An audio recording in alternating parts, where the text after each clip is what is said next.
Well, hello everyone. I'd like to welcome you to my very first episode. This is Crypt Rick, and this is I've Been Thinking. And what is this show exactly all about? Well, it's exactly about what I said it is. It's about what I've been thinking.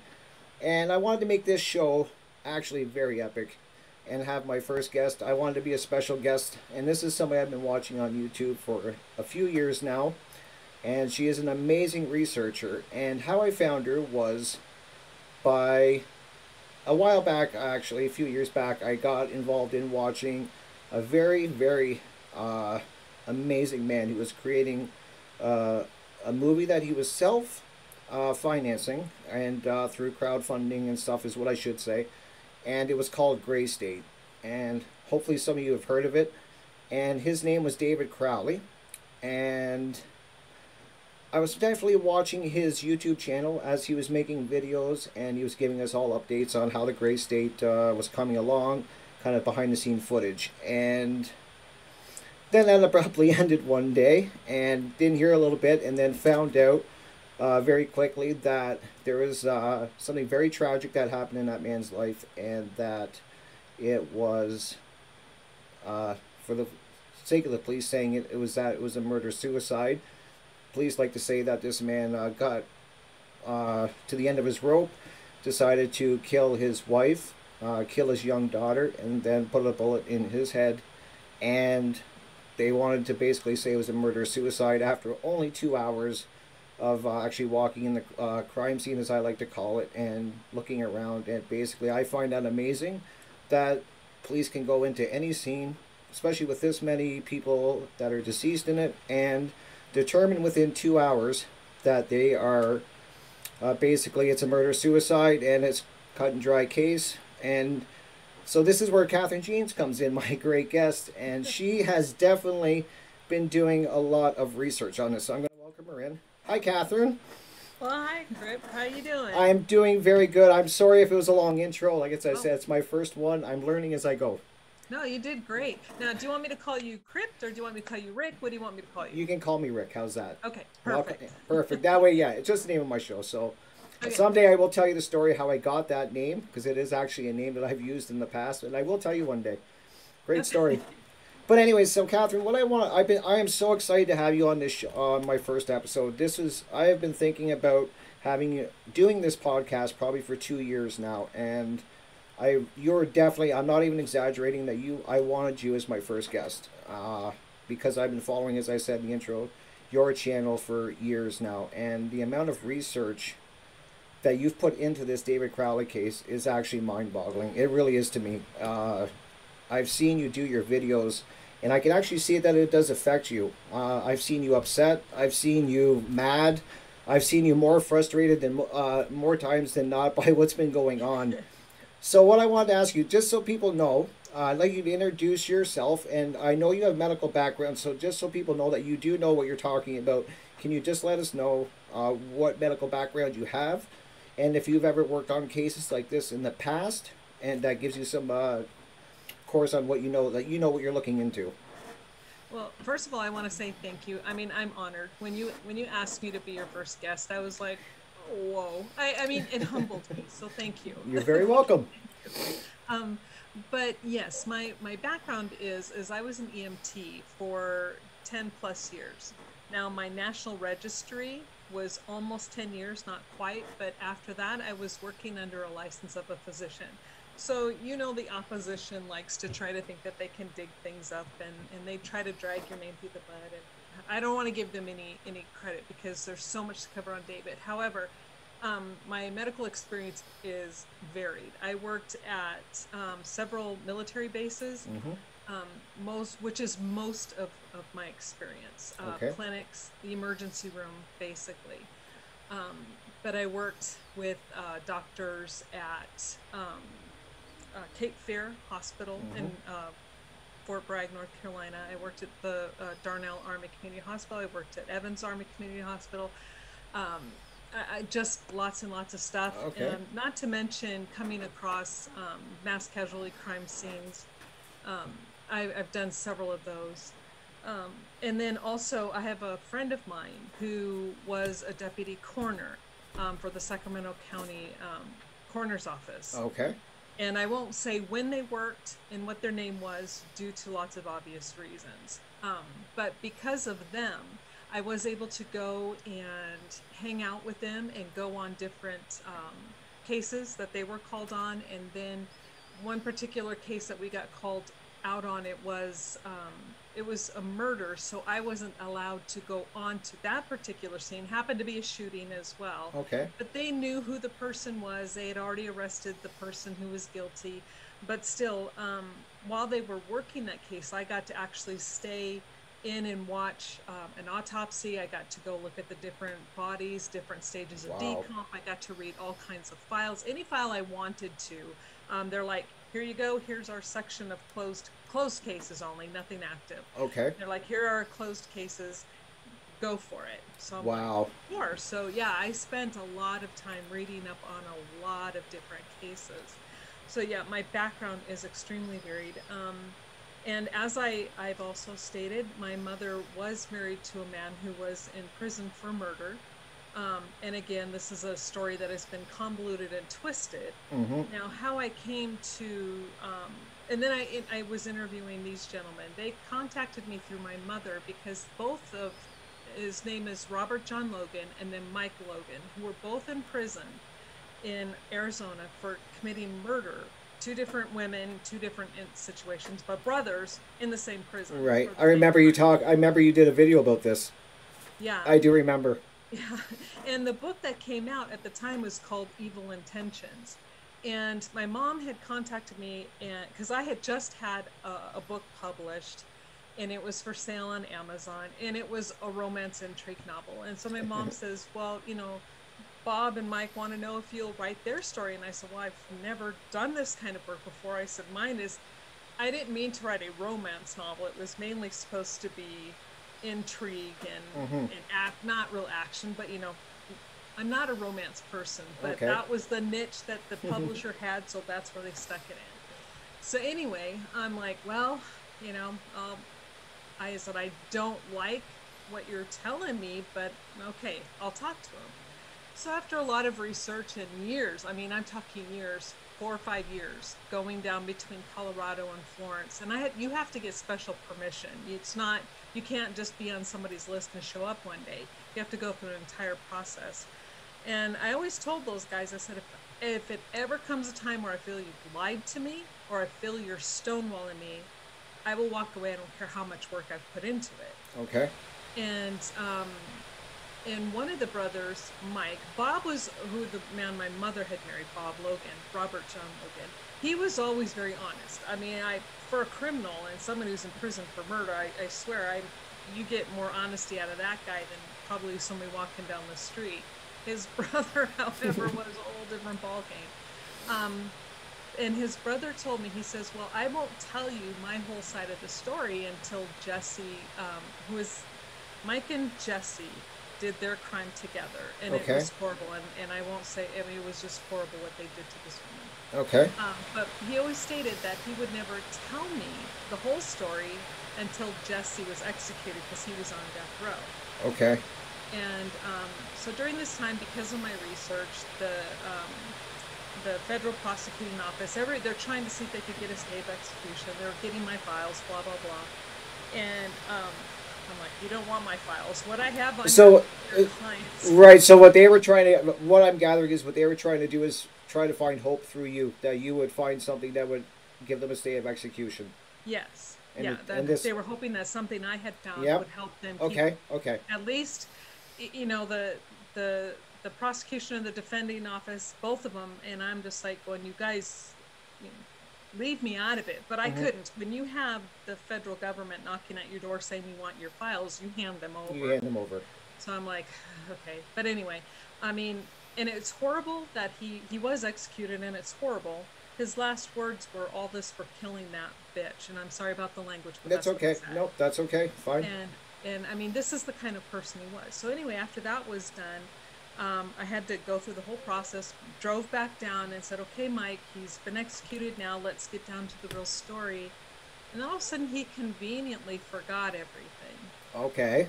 And I told him, I said, well, I said, I told you what I would do. And I said, if this is the way it's going to be, I'm done. And I walked. I never looked back from anything. But I was researching my own book to cover their side of the story. I see.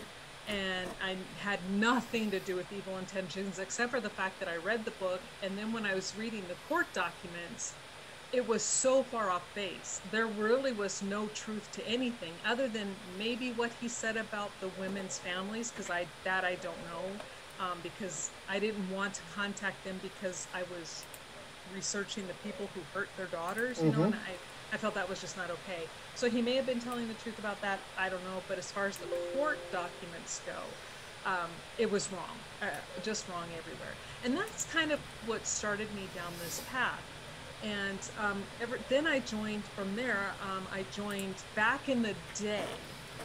I joined an FBI group, FBI investigators and stuff. But because I had a background, they let me join their group. Okay. Well, then it got cliquish, and I got booted out because I didn't have a degree. You know how that goes. So for sure, I can imagine. Yeah. So then I'm like, whatever. And then I actually went and got a job. But anyway, then there was a time period. And then when I was out of work, and my longtime, I mean, at our age, do you call them boyfriends? I don't know. The person we had been committed to each other. Right. He had passed away. And so I had a lot of time on my hands, and I just didn't know what to do with myself. So I'm like, oh, okay, what do I do? And then I happened upon Richie from Boston on YouTube. I know him. I don't know him. I know his channel. Yeah. Yeah. And I'll admit, a lot of times I thought the guy was loonier than snot at first, until I started to dig a little bit deeper, and I'm like, wait, he's not so crazy after all. Well, then he just happened to mention the David Crowley case. And I was like thinking, going, so many times, especially when you have groups of people, they'll read something and not understand it, and then they kind of form an opinion based on the fact that they didn't understand what they were reading. Okay. So me and my arrogance, I was like, okay, I'll read this and I'll let these guys know why he actually was guilty. They just don't understand the autopsy, right? Right. Thought process. I remember you saying that. That's what you were trying to do was basically prove that it was a murder-suicide. Yeah, explain to them why they didn't get it, right? Right. So and then I had watched the documentary on Netflix. That was awful. And right away. Yeah. I mean, as soon as I watched that, I mean, like the hair on the back of your neck stood up, and I'm like, something's not right. Well, they lead you down they're leading you down a path where they want to lead you. They're not giving you both sides, and they're not giving you different sides. They're trying to lead you down a very firm decision that he did it, and there was no way around it, and the evidence isn't there. I know. I've seen your evidence. Yeah, and I mean, you're right, and that's exactly what this so-called documentary did. And because of my work experience and then people I've been able to work with in my working career, I've learned a lot about body language and things that you pick up on that most people would never notice. So I'm noticing things like this. I'm noticing that they're leading questions, that they're pushing a narrative, that even David's own father didn't seem to believe what he was saying. Exactly. And so I'm like, okay, then I'm like, maybe I'm the one who's wrong here. So as soon as the autopsy reports became available, and I got them and I started reading them, and right away I'm like, this isn't right. And there's no lividity, which is when a person dies and there's blood in your body, it settles at the lowest point. So if you're sitting, it'll settle on your butt. Laying down, it settles on your back.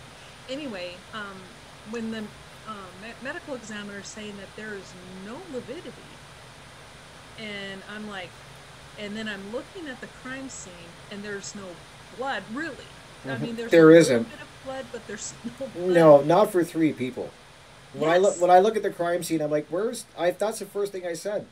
There's blood, but there's not a lot of blood. I expect way more. I don't know. I've never seen a body bleed out, but I assume that there's more than what I saw, for the amount of damage that was going on.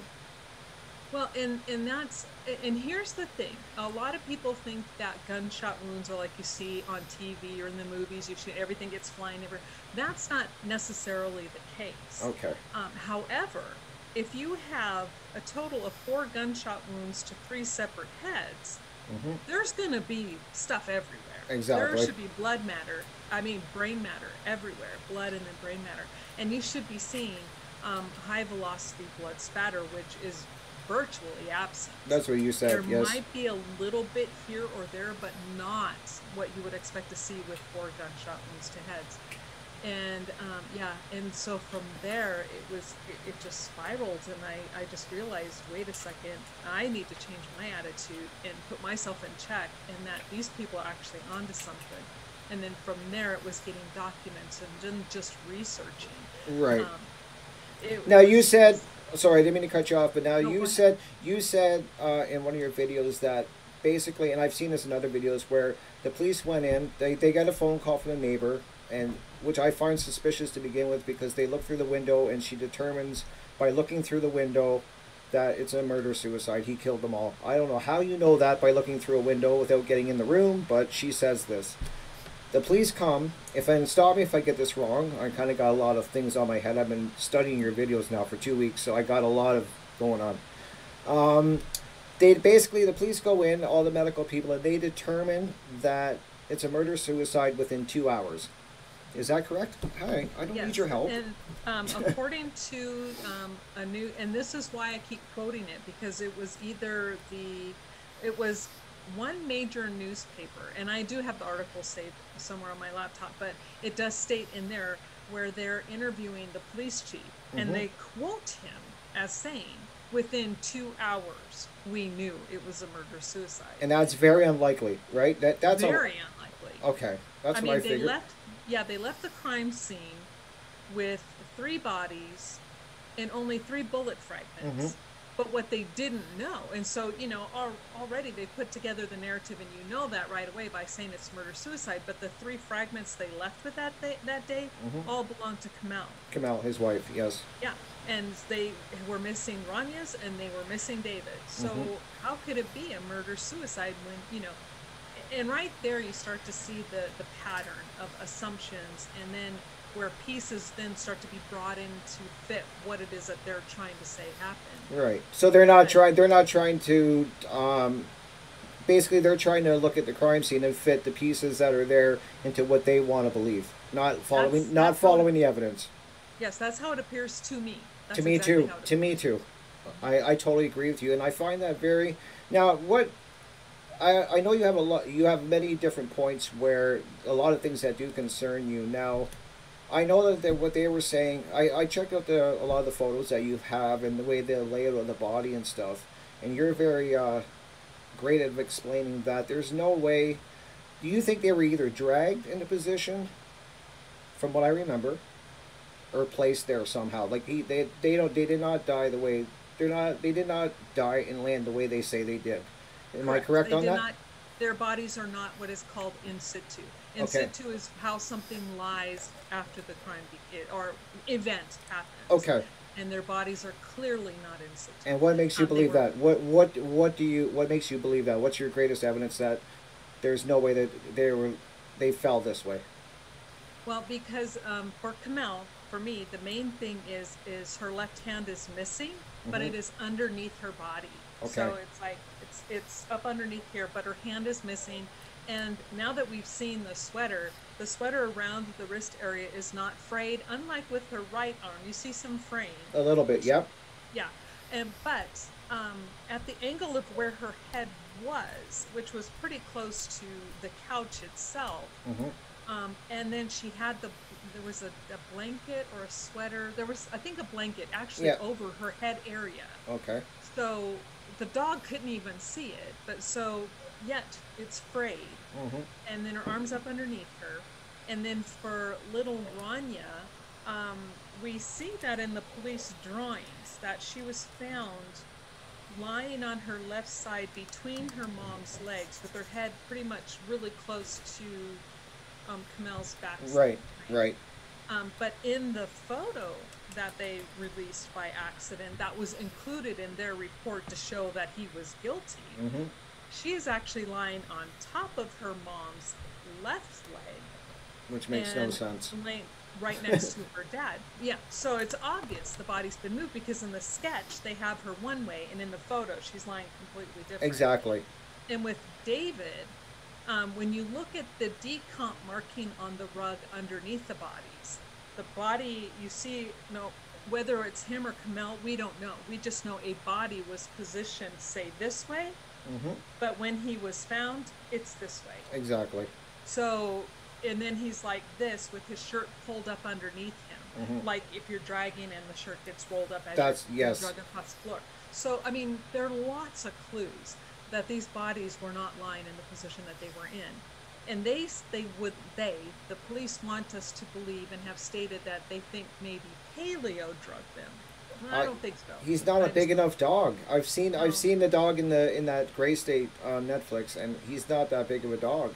Yeah, And he's they not. blame the dog for a lot. I mean, this dog apparently ate bodies and ate parts of the body, ate the face off of them, dragged the bodies, and as you've pointed out, there's not enough feces, dog feces, around the whole house for him to have done this. And I think that there's also a point where you said there was actually dog food and water present. Yes.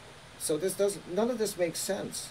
There were two bags of dog food, one which had been opened, but they were right next to each other on the floor On the floor. between the kitchen and the back door. So the dog had easy access to it. Could Exactly. have easily ripped it open.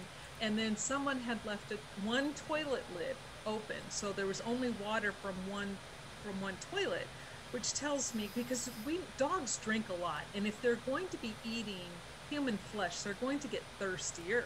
So the dog would be consuming a lot of fluid, but where's that water coming from? Exactly. So Now and you what kind now of what do you think? Do you think the dog was there the whole time, locked in the basement? What do you think? um I Just a guess.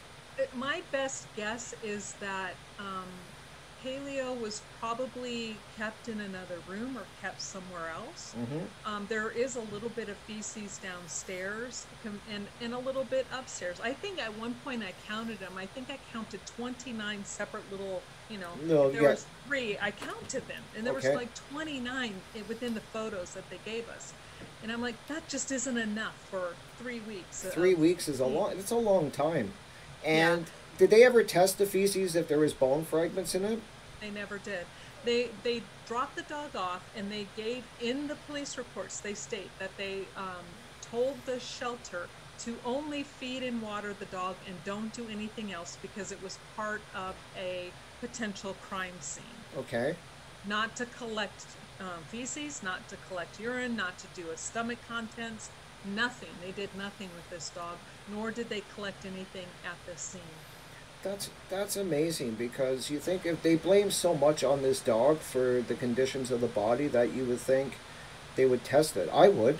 I'm just thinking about what I would do when I go into this case. I'm not an investigator. I'm not a detective, but I got common sense, and I'm just thinking like I see the size of the dog, and it's just he's not big enough to do what they're claiming. I don't think. I mean, I'm sure that there is cases where the dogs have. I know you've stated actually in one of your videos that there is cases where you've seen photos of where a dog Mhm. consumed their owner over time. But what I don't understand is how a dog his size can eat a skull, eat hands, and I actually thought of this actually yesterday when I was at my friend's house, Catherine. You'll probably find this funny, but my friend gave his dog a bone, and I was watching him chew and work this bone over, and they really gnaw on that. Like there's a lot. He was done gnawing on it, I looked at it because I was like, okay, if the dog did all this on the hands and on the face and that, I want to see what the edge of the bone that he was gnawing looked like yesterday, and it Mhm. was so ragged. And you're saying that there's none of that on these autopsy photos. It's clean. It's clean. Yeah, from what they've showed us, and before I move on to that, I kind of want to make this one point about Sure, anything paleo. you like. They they blame this poor dog, like you said, they blame this poor dog for everything. But this dog is like the miracle dog, right? Miracle dog of all dogs. So not only was he able to consume both of Camel's hands and most of her face, but he did it while her arm is under her body, Yes, and while exactly. her and then covers her head with a blanket. Well, yeah, yeah, Okay, yeah. exactly. And she's and she's laying like this with her arm like this, but yet somehow the dog could get in there and eat all this part of her face. I'm not buying that. I I'm just not don't buy either. it. And so, yeah. And that was the thing when I talked to the medical examiner, Dr. Kelly, Hmm. and because he's the one who showed me a photo of a woman. Okay, I shouldn't say it's a woman. Let's just say it was a person. It was a photo, and you couldn't tell. I couldn't tell. Okay. It was just a body from the waist up, and the only thing there was the spine and then the head. But I knew it was an older person, and but that was my comment to him because he's like, "Well, this is what can happen," Hmm. but the with a dog, and I said, "Okay, we have a couple of differences here," and I wasn't trying to be a smartass, but it's the truth. It's the Here you truth. have an older person who has softer bones, Hmm. but I said, but the head is still there, and that's really I'm like going, okay, the head is still intact, Hmm. and I have two adult heads that are virtually missing over half, and a little child who wasn't touched Hmm. by the dog you're saying or they're saying did this.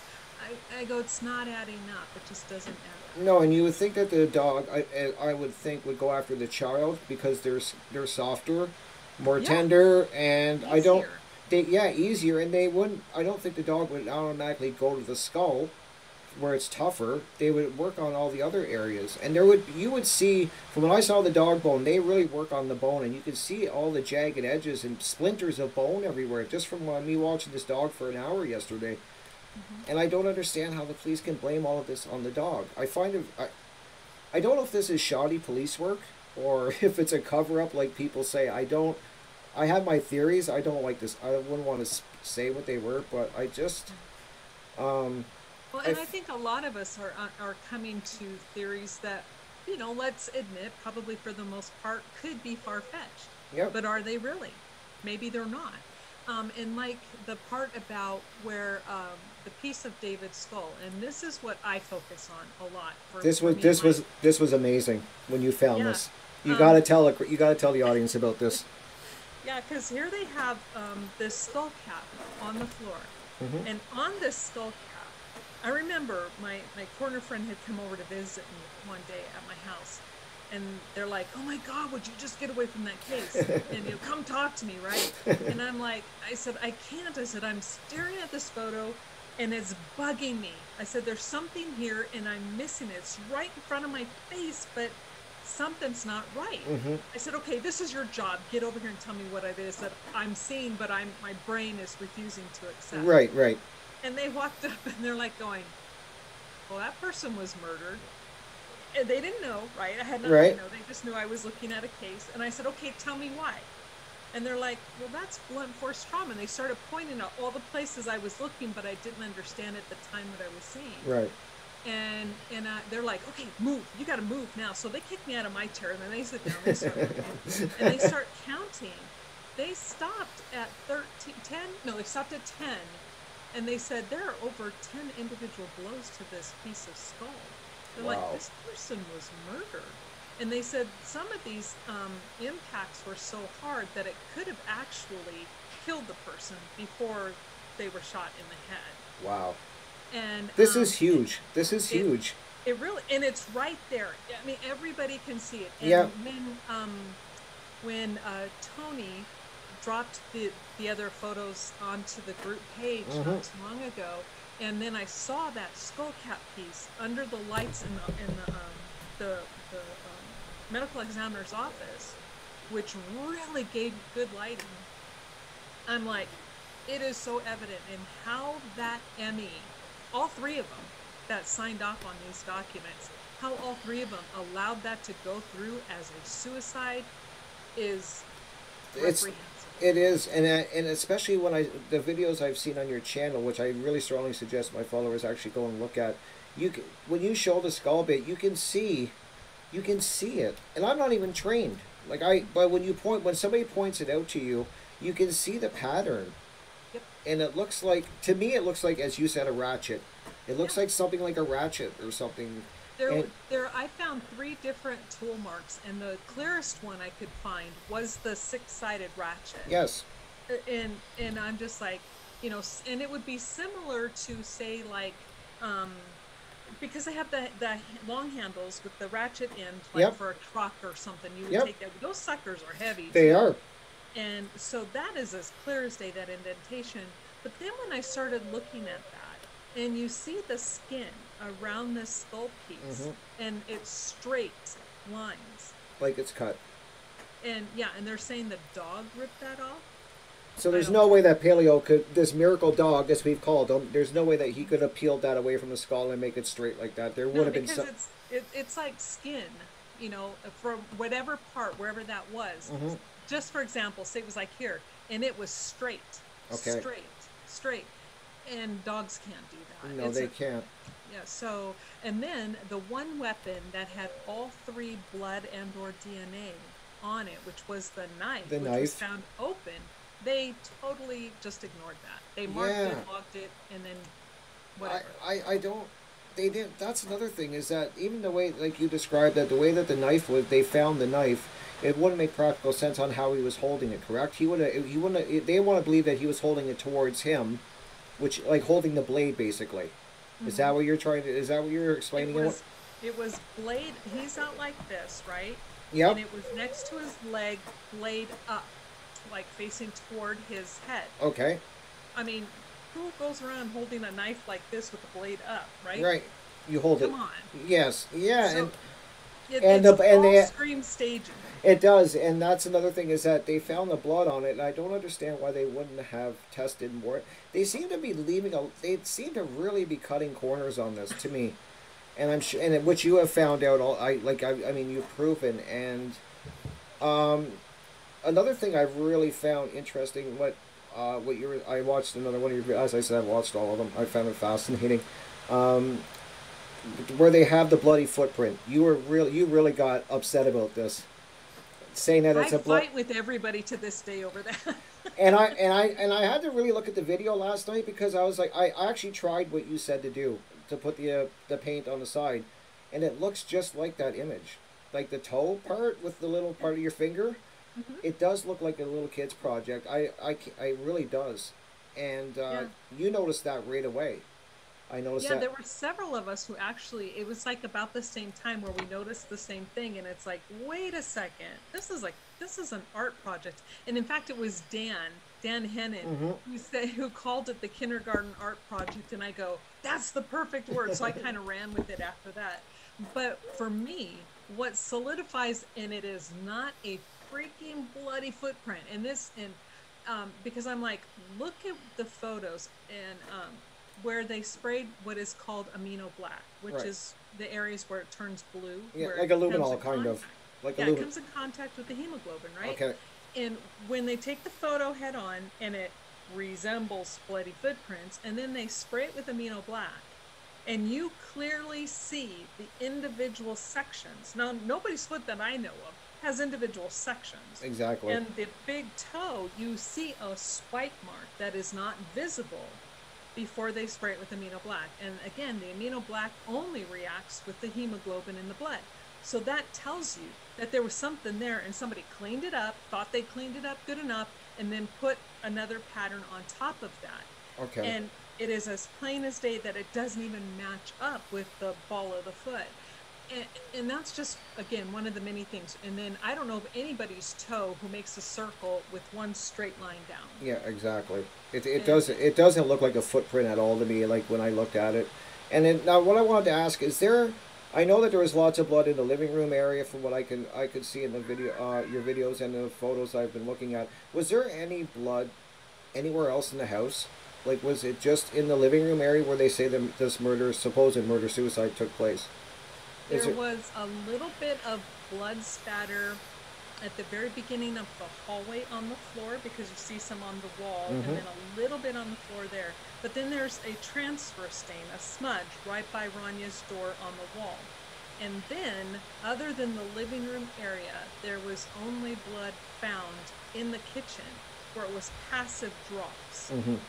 And That's it. that right there should have told them that that probably came from a perpetrator, Right. whoever that perpetrator could have been. Right. That did not come from the victims in the living room, Exactly. Yeah, it's but very. they never tested it. They. I don't. And is that very? Is that? It's. Is that? Let me try to figure this out. I want to. Is it uncommon for police to not test all the blood in a crime scene, or do they normally test all of it that they find?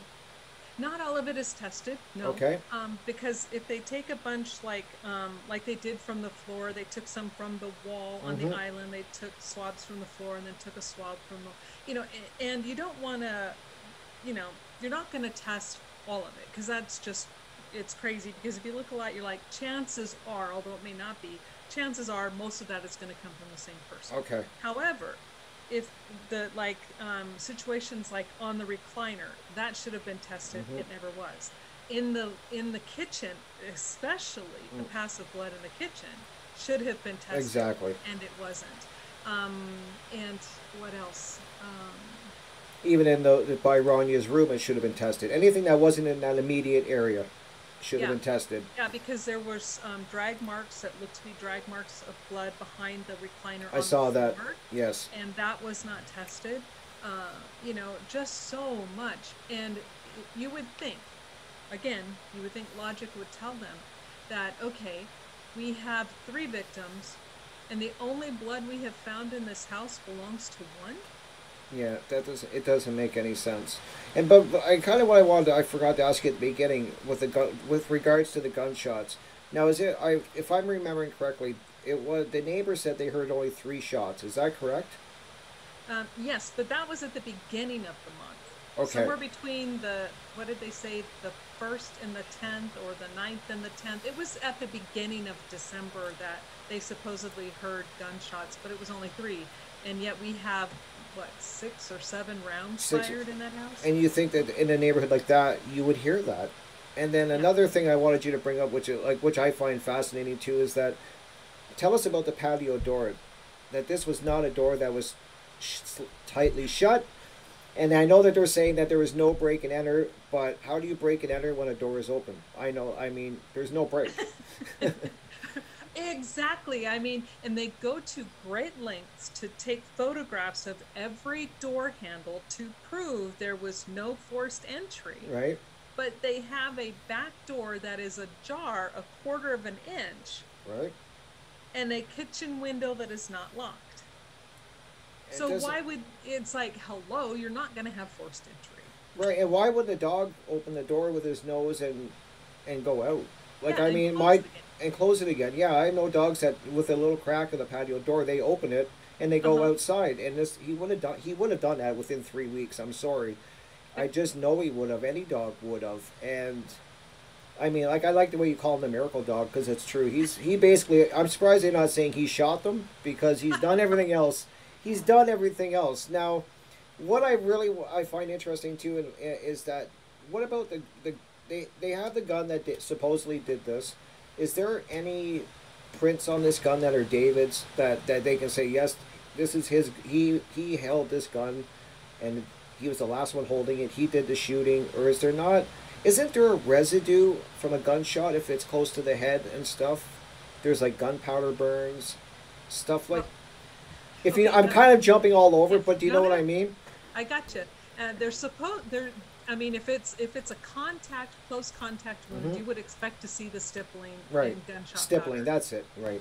But they didn't test for any of that. Okay. They couldn't see stippling. They did see a round impression on poor little Ron. I believe it was little Ranya's head. They could see a circular correct.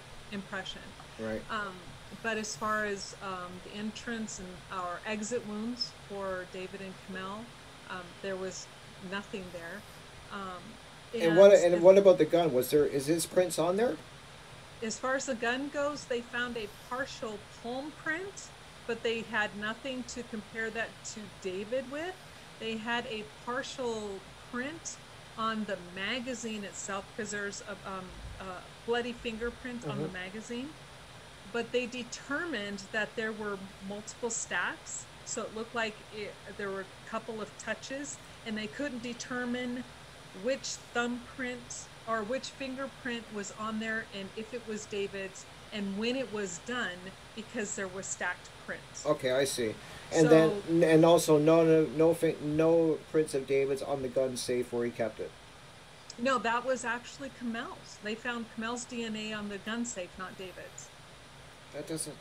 Okay, so apparently Yeah, he had a breakdown. She went and got him the gun, so he could do this. Is what they want us to believe, kind of. Like this, I have just. no idea. I mean, And yeah, okay. So and now what I've also was this has kind of always made me wonder too is in your investigation. Now you don't have to say you don't have to actually say definitively, but I think you're leaning on the side that it wasn't a murder suicide. From what I've done in my research, I can't see anything um, in any of his diaries that I've seen people post that he was anywhere close to doing something like this. There's not, and I from what I can remember, the police said they went through all. He had terabytes of information on multiple hard drives. From what I can tell of David just by watching the videos and that, this man kept track of stuff in great detail. And he kept his thoughts on journals and stuff like that. There was nothing they found, right, that even hinted towards him doing this. yeah, and that was done by Detective Clocanos. I think I'm saying his name Mm-hmm. correctly. Yep. And that's his job. He works actually for the Dakota County Sheriff's Department, but he did his research for the Apple Valley Police Department, and he went through all of it. And his report is that we could find nothing that justifies motive. We can't give you a motive. And as you know, when you read through all of it, there is no motive. There's none. There's No. just nothing. He was actually seemed to me that he was on a high note and trying to move on with his life. And now that with that said, I can always play devil's advocate. I mean, he very well may could have snapped, and this could happen the way they say it did. I don't personally believe that. That's my opinion. Just because there's so much pointing in a different direction. Now, who do you? What is your? I'm trying to word this the right way. Um, who do you are your biggest suspects? Who had to gain from David Crowley getting murdered Um, or doing this? everyone that was close to him had something to gain.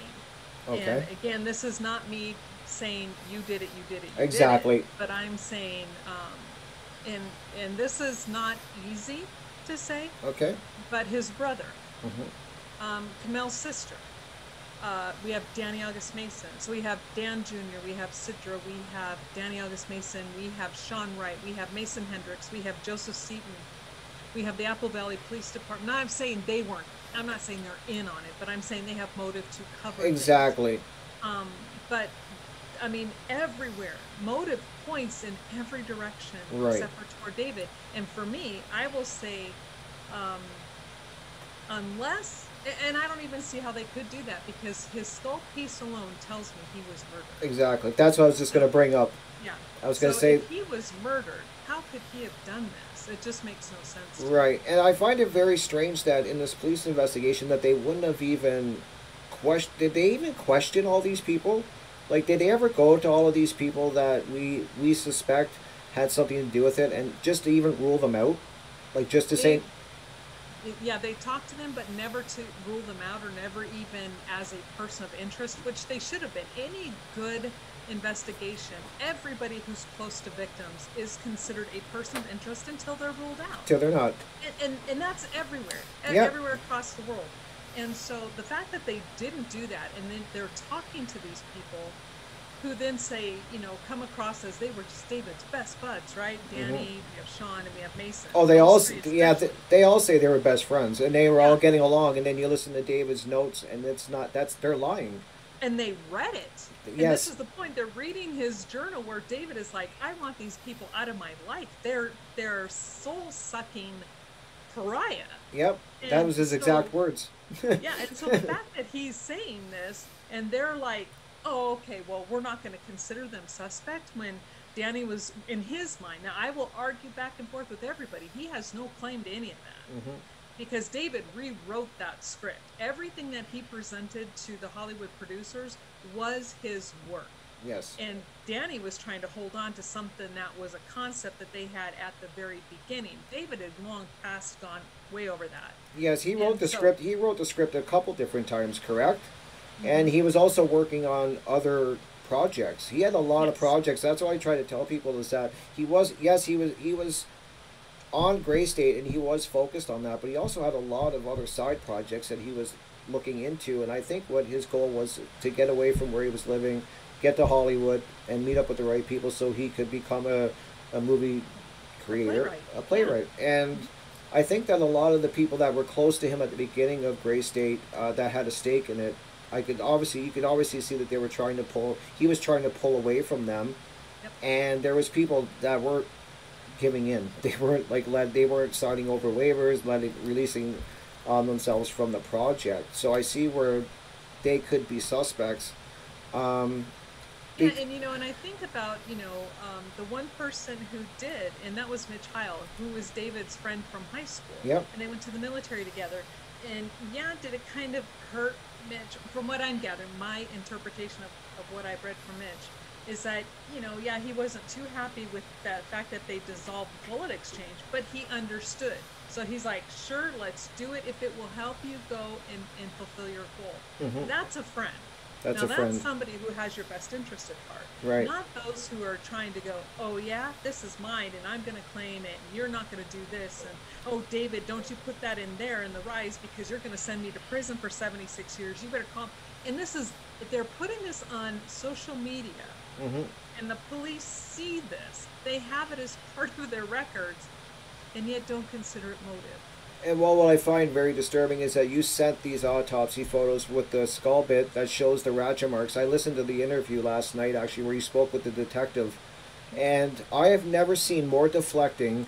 He didn't answer one of your questions. He didn't answer it yes or no. It was always, we believe Hmm. that we did a great job. Well, I know you believe you did a great job, but that doesn't mean that's what happened. And I Yep. find that, so I mean, I don't understand how the police can look at that photo, and it at least warrants, in my eyes, to reopen the investigation. For Well, just, and for me, the funny thing about the interview with Detective Gummer, and mhm, that's who it that's was, who it was. Yes. because here in Colorado, and this is why I had no problem posting that, because in Colorado the law is only one person needs to be privy to the side of the conversation to record it. The Hmm. other party does not have to know. And so I know that, and what I did was legal, absolutely legal It in was. Colorado law. But I did that, and the reason why I did that was because when I interviewed Dr. Kelly, I did not record that, but I had someone with me. So I do have someone as a backup of that conversation that took Okay. place.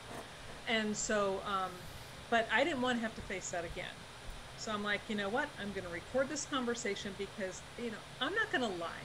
If somebody's going to say something and I don't like what they like, I didn't agree with Dr. Kelly's stance. He's Hmm. like, well, from what I've read and I'm reading these reports, they're really shoddy. They're not very good, and this is not how they should have been done. But from what I'm reading, I believe that David did it, and I state that as plain as day. Yep. But he also said that, because I asked him, I said, well, if I can present you evidence that he didn't, would you be willing to look at that? And then would you change your mind? He said, absolutely. Hmm. Well, then we all know the fiasco that took place with the unmentionables on that. But I'm not going to twist something to fit an agenda. I'm going to say what somebody has to say. But because of that, I said with Gummer, you know what? I'm just going to go ahead and record this. But here's the thing, again, here's where the psychology background for me pays off, because right away, the first thing out of his mouth is, well, I know that you have a medical ground and that you have a lot of the grooming, the Hmm. building up your ego. Yep. It's the schmoozing. Yeah. It is And right so. away, It's so obvious. my red flags are just flying. And I'm like, Yeah. okay, I know what's coming now. And I don't get schmoozed. So, and I'm like, whatever. You can say all you want to do, but I'm gonna still ask you the question. And no matter how many times I tried to get him, it was just like, no, no, no. And then finally at the end, it's like, he's just like, well, no, we're just not gonna reopen it. And I said, That's what it came. Yeah. That's regardless of whether we give you proof, doesn't matter, we're not gonna open it. Yeah. They think they did a bang up job from what he says, and I just Mm-hmm. cannot believe that with the evidence that you gave them, to me, that's so, I just can't get my, that's so major. And it isn't, and it wasn't just them. I sent it to the Dakota County Sheriff's Office. I sent it to the city council. I sent it to the governor. I sent it to the mayor. I sent it to everybody I could think of. And I'm like, here's the evidence. Here's what proves this man was murdered. You've got to look at this and get this case reopened, you know, but nobody responded. That is so, and let's It's this case set aside. If you were to bring evidence like what you showed with the skull to most murder investigations, this would be major, correct? This would yes. this would be something that they would really look into. I mean, as like I want really people, anyone that's watching this, to really look at the videos that Catherine has, where she shows the photos and she enhances them and stuff, and you can clearly see a pattern where it looks like a ratchet. I know I have ratchets, and when I saw the pattern on your photos, it's so clear when you point it out. And I Once find you see it, you can't unsee you can't unsee it. And another thing that I found disturbing is to do, whoever did this, if it's ever proven, it's really disturbing that they would do this to this family in the way that they did. I mean, with the young daughter and stuff like that. I find it very, you're dealing with evil people, the way I see it. Let's just play along here for a second. Who do you think died first? How do you think this happened? Do you think this all of these murders happened at the same time, or was this something that was dragged out and maybe they were torturing David emotionally, trying to do whatever they had in their mind? Or was this something that was a spur of the moment and they just killed all three at once? What do you think? No, I believe that they were killed at different times, but within relatively close time frame, like maybe a day at the most apart. Okay. But definitely not at the same time. Do you think they were killed there? Kamel probably because of her blood. Okay. It is there, and it's pretty much everywhere, as well as on the floor. But as far as Ronnie and David, no. With the amount of damage that was done to David, absolutely not. And you see the white dog hairs on his clothes. And Paleo was mostly brown. Yes, he had a white underbelly, but his fur is kind of longer, and these are short white hairs. They're short. All over his, yeah. So there's got to be another animal involved. And there is somebody in his circle of supposed friends that a white dog. White dog with short hair. With short hair, and they never looked at that. I find that fascinating. Exactly. Now, go ahead. Yes. Also, to go along with that is the weight. David's weight. If you remember reading his journal, he was really excited when he got himself down to 168. Right? Yes, he very. was working out hard and he was training, and he lost all that weight, got down to 168. Yet his weight at the autopsy, I believe. If you don't mind, let me look. No, by all means. I mean, even if there was a way you can bring up photos of the skull, I don't know if you can do that on here. I've never actually asked anyone.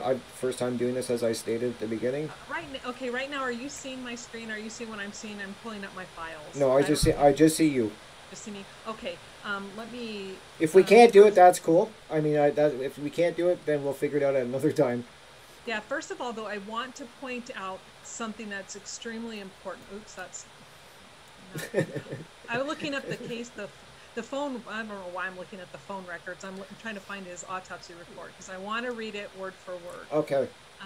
That's amazing. We have Rania, we have Kamel, and now where is David's? And I just want to let the people listening know that if you saw the amount of notes that Catherine has on this case, the amount of research, it's amazing. She's got binders full that I've seen. I do. They're everywhere. It's incredible. Let me see. External. Because they do state what his body weight was. Well, let me see if I can find that really fast. Yeah, not a problem. Take your time. This is probably actually a big deal, so that's why I'm very curious. It really, really is, because this stood out to me. I'm like, wait a second here. I should have been ready for this. I'm sorry. That's okay. Not a problem.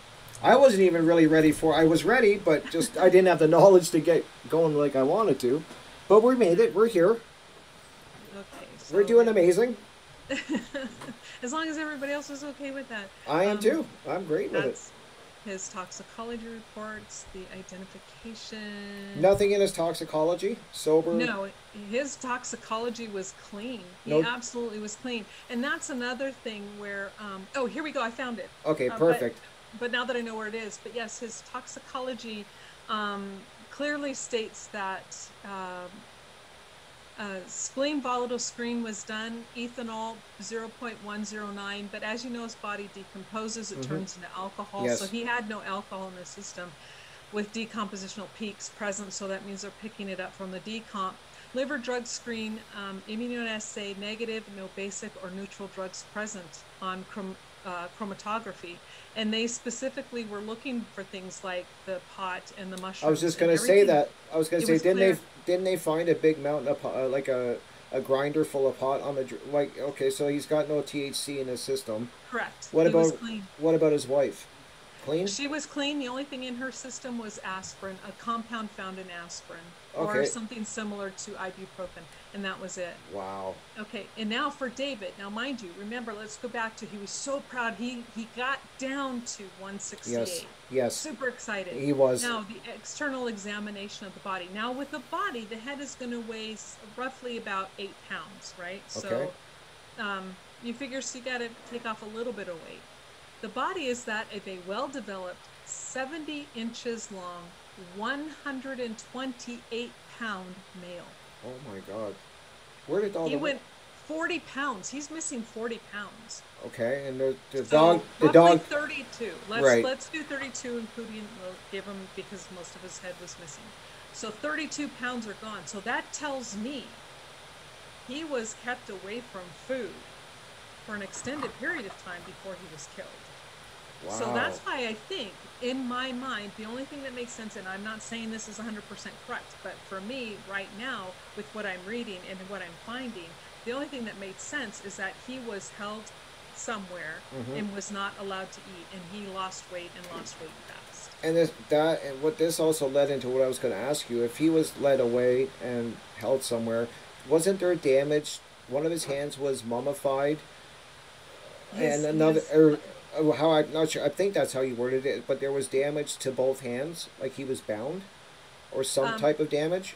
His right hand is missing. Remember, so Right, missing. Correct. Sorry. his left hand is mummified, and so are his feet, but so were little Ranya's.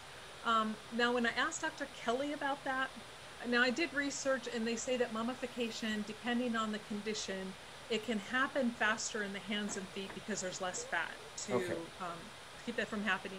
And when I talked to Dr. Kelly about that, he did say it wouldn't surprise him to see mummification in the hands and feet in this situation. So whether or not he was bound, I don't know, because I don't know if they did any kind of test. Did they swab his wrist? Did they look for like tape, or did they? I have no idea. I'm willing to bet by the rate of by the looks of the investigation, they didn't. Just Correct. because why would they? Now, Right. with the missing hands of everybody in the family, how did they explain that away? Is that they're blaming everything on the dog? Yes, Paleo ate David's right hand, both of Kamel's hands, both of David and Kamel's faces, and only Ranya's right arm, and then fractured her third rib. The whole time while he had dog food in an easy bag that was on the floor. Yeah, this is an amazing dog. This dog is just beyond crazy. Has such good self-control, he will pick the hardest parts of the human body to consume, ignore his food, and then move them all over the room, and then cover up Kamel's head with a blanket, and then turn her over. I mean, it's ludicrous. It's ludicrous. It really is. And how did they, from what I saw in the autopsy report, that his young daughter had a broken rib. Did they ever explain that away? They never explained it, no. And it was up underneath her arm, with the arm, and now mind you, this arm is missing from the socket. Yes. So it was torn out of the socket. And which is an extremely difficult thing to do. I was going to ask you that. Tendons and ligaments are strong. Oh Yes. my goodness, they're super strong. I was going to ask you that, if that's a hard thing to pull. Like, Very. it wouldn't happen from a gunshot wound, is what No. or falling on the ground from the gunshot, falling down or anything. It wouldn't happen. So this was No. somebody that yanked. Yeah. You would And think. she has a good portion of skin missing from her right pec area. Mm-hmm. So it looks to me like, and then there has to be a good amount of pressure because her little ribs are a little bit softer and pliable, Mm-hmm. right? Yep. So to fracture that, now it wasn't a full complete break, it was fractured. But to fracture that, there's got to be quite amount of force put on that area underneath the rib. So you're like, okay, what the dog couldn't do that. I'm sorry, the dog's, you know, a dog wouldn't be able to. Oh, I'm sorry, I get so frustrated. I get used to you and your videos getting frustrated because it's maddening. It is. I It don't really and is. I don't know why they didn't test all of this stuff and just to even rule it out, just so they could say, because they could say to people like us, well, we did all the testing, and you may think what you want, but this is the testing. You can't argue with the testing. But they didn't do any of that. And the thing that we did miss over was, what about this bullet that they found in the ceiling? This is the bullet that they finally said. At first, they didn't find any bullet that was in David that killed David. And then, what, a month later, it shows up mysteriously. They all missed it. It was in the roof. Chris Klein called them and told them that they missed the bullet hole in the ceiling. So all the investigators, the cleanup crew, they The missed family, the family. other friends that were in there. And it just... And this, and that's why it's, again, it's so crazy. And when you look at their reports, how they write it, they said that it was brought to their attention Mm-hmm. that there was a bullet hole in the ceiling. And then when they get there, their exact words are, there is an obvious defect in the ceiling, Okay. as they open the door. So Okay. if this obvious defect is there February 17th, it would have been obvious to the 30 people walking through that house the whole 4 weeks prior to that. Wow. But yet it was never found. And they did eventually find the bullet in the attic, if I'm correct. And of course, when they did they must have tested the bullet and they found David's DNA all over this bullet, right? Like they have proof now that this went through them. I'm assuming that this is a case closed. They found the bullet covered in his DNA. He shot himself with this bullet, right? Go ahead. Yeah, no. What? When they tested it for blood and it came up negative for blood, and so then they took it to the lab and they swabbed it, Mm-hmm. and then they sent that swab, and the only thing they could find from the swab was DNA. Now, they did not determine where that DNA came from, but it was not blood, it was not brain tissue, it was not hair, it was not skin, it was none of that. They could see nothing. When you look at the fragments from Kamel that were located, Yes. and you can clearly see, You can see it. know how sad of an event that was. Yes. You look at this smushed fragment that was found in the attic, Yep. and not only is it devoid of anything that represents that it went through any kind of a body, Mm-hmm. but it has no blood. And that's It has very no- that's highly unlikely, right? If a bullet goes through your head, there's no way there's not going to be something on it if Correct. it goes through your Yes, head. because especially with hollow points, they expand and Mhm. mushroom on impact. Right. And the head is pretty hard, so the minute it goes through there, it's going to start to mushroom, and as it's tumbling, it's going to be closing up and gathering materials into it before it exits. Right. So yes, it will have stuff within those mushroom sections, and there was nothing in that fragment. And the other thing we have to keep in mind is David's, remember, he's like this. The left side of his face is now facing the window. Now I'm going by their scenario, and Yes. I'm letting them know how their narrative isn't working here. Mm-hmm. So his exit wound is on the left side, which is facing the window. Right. But the bullet in the ceiling is this way. Okay. So we have something going this way, but this trajectory is this way. That doesn't. And they never explain that. And isn't it that he is, and plus where the gun was, it was his wrong hand, correct? It was on the left side of his body. He's right-handed, so Yes. that this is And maddening. see, and this is the thing. And when I read the reports, and this is what I tried to explain to people. Now, when I first started doing my EMT courses, I had fantastic instructors, and they were paramedics, had been for a long time, and they drilled into our heads. Your right is the patient's left. Your right is the patient's left. Because Yep. when you look at these reports, even the police officers get it wrong. Found on David's right side. It's not. because it's their right side. So they're assuming but see, criminals and most people who are doing these acts do the same thing. It's on their right side. So as they're putting something down, it's just how the brain works. Right. So you have to train yourself to think the opposite. Okay. And to me, as soon as I'm reading these reports, I'm like, ding, ding, ding. I'm like, hello, that was placed there. The person who put this down put the gun down with their right hand on his side, thinking they were placing it on David's right side. Because let's face it, even for someone who did that, this had to have been traumatic, even for them, I to do this. I would hope. I hope it was. If Okay, yeah. Let's say that we hope it was. I hope it was, So because they probably were not thinking very clearly when they placed all this.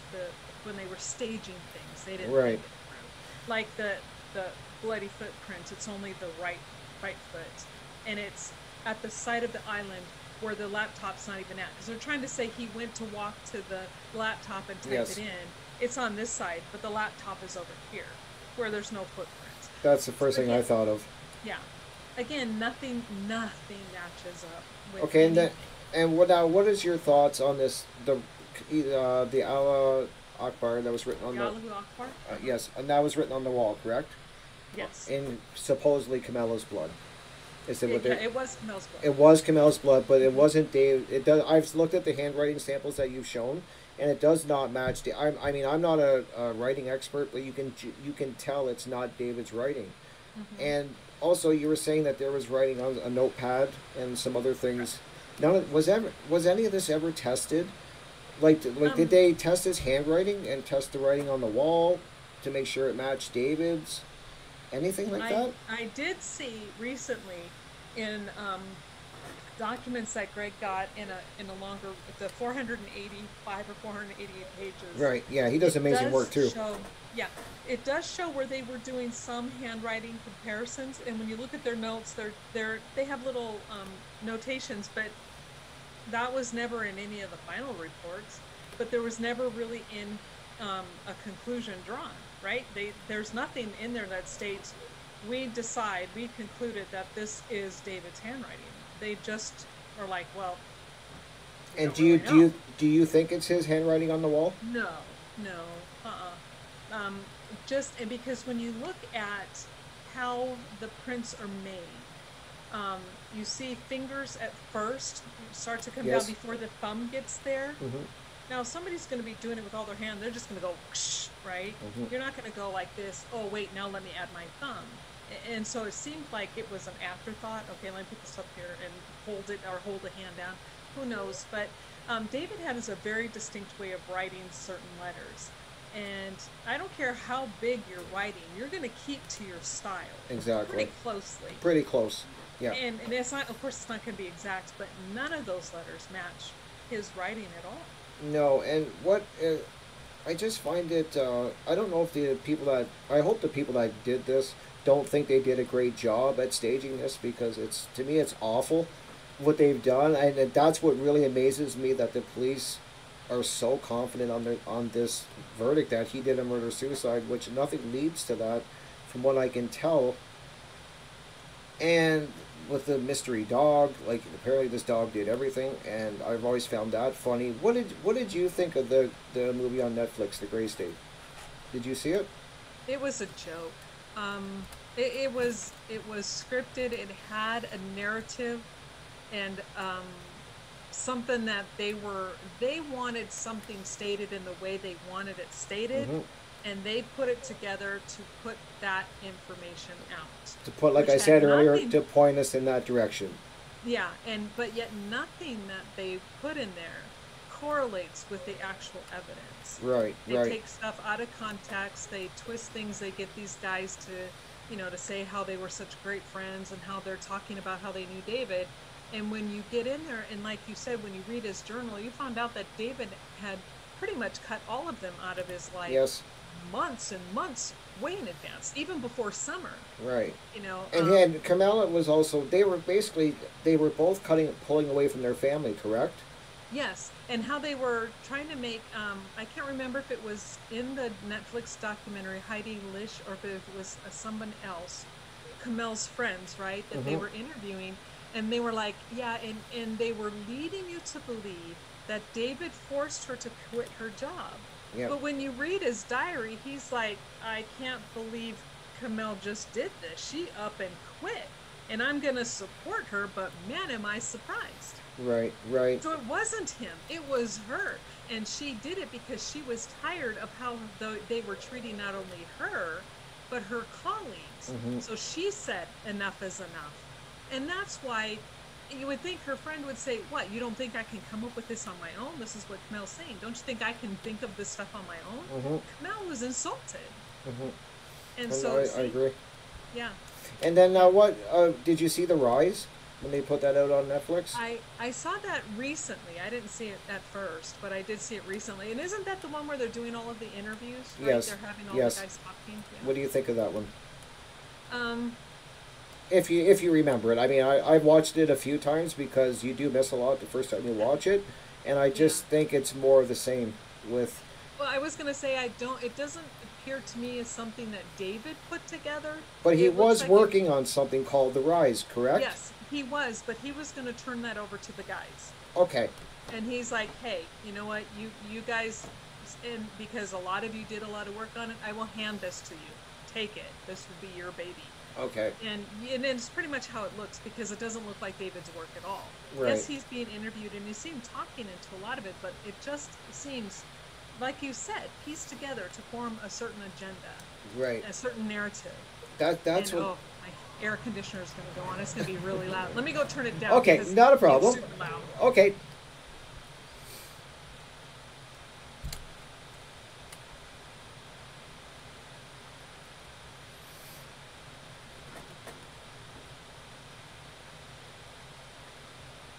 I didn't think it was that hot in here. She's back. Oh, it sounds like a freaking jet engine. That's what I was wondering. I was like, wow, that's loud. It's a tank or something going through her house. Oh my god. But that's good now. I can hear you now. Perfect. So no, back to what we were saying. Sorry, I'm trying to remember. I had so many questions. So hopefully if I missed anything, we can do a second interview down the road, because I know I'm gonna, as soon as I've done this interview, I'm gonna be like, I forgot to ask her this, I forgot to ask her that. So I'm hoping you'll agree. Anytime. That would be amazing, because I know that you're keeping up on this. Well, I will say that, just so you and your listeners know, Sophie and I are working on something that has come to our attention recently, but then also something that we've known all along, and it has to deal with the blood. Mm-hmm. So we're working. It's going to take us a while. This isn't something that's going to be out in a couple of weeks. Okay. But we have something pretty big coming down the pipe. So. That's very exciting. Now, let's play devil's advocate for a minute, and we believe everything that we've been told about this case. Because I do remember from what I saw in the documentary, and actually from some of the, Camille she was having, I don't want to use the word paranormal experiences going on, but you can clearly see where she herself talks about it in the movie and in other videos. What do you think? That's the one thing that is really bothering me. What do you think was going on with her? Like, I know that they were always struggling with the religion. They were kind of exploring different spiritualities, which I think is totally normal. As you get older, you experience new things. I'm not saying that they tried to stage it. They were searching. They were searchers, yes. Same as me. And so what do you make of her having these, like, paranormal visions and voices? Do you think that maybe couldn't there have been something going on where they were losing grip a little bit? In my take on, no. Were they losing the grip? No, not at all. But my take on this whole situation is a little bit different from what a lot of people, mainly because I guess because I see things, when you experience life in a different way, you see things in a different way. And so how I experience life in situations like this, like growing up, my mother used to think it was really funny to invoke spirits, right? Okay. You know, having them come in and turning off your lights and all this other stuff. So I've seen entities, so I know how real they can be. But when I found out, and the thing with Camille is, I believe she really saw something. Um, but David, he didn't understand it. And Right. so but at the same time, he was trying to support her and document it. But then there's that other side of him going, well, come on, let's kind of figure out what this is. And but when I found out that Danny August Mason and that actually a lot of those GS guys were really into the quote unquote paranormal, um, to me, was it a true entity? Because maybe they did something that they shouldn't have done. Some people say that they see things when they play with the Ouija board. Now, that's not what they did, but you know what I mean? When you Yes. start invoking spirits, things Yes. can happen. Or was were these things that were occurring in their home due to things being planted and carried out by the people who could be involved?